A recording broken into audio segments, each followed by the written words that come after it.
Israel prepares strike against Iran after radioactive traces uncovered near nuclear sites. Radioactive traces have been uncovered near nuclear sites in Iran, sparking concern that the Islamic Republic is just weeks away from a nuclear bomb. Radioactive traces have been detected at 2 nuclear sites in Iran, as UN inspectors raised the alarm over new evidence of undeclared nuclear activities. Samples taken by the International Atomic Energy Agency, IAEA, from the nuclear sites have indicated that traces of radioactive material exist, 3 diplomats told the Wall Street Journal. This has prompted Israeli Prime Minister Benjamin Netanyahu to hold talks with senior security and army officials to discuss preparations for a possible attack on Iran.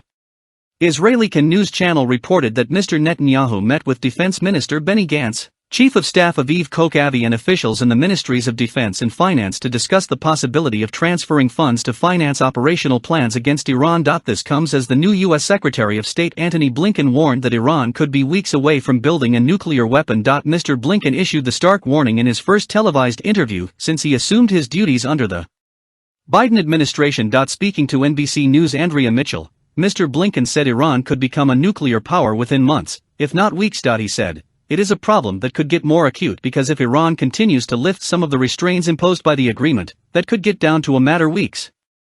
In another escalation of the situation, top Israeli officials have insisted that direct action against Iran's nuclear facilities was on the table. One minister, who is a close ally of Israeli Prime Minister Benjamin Netanyahu, says that Israel may have to strike Iran by itself if the U.S. refuses to act.Tzachi. Hanegbi said in the future there may be no choice other than an Israeli strike to prevent a nuclear-armed Islamic Republic.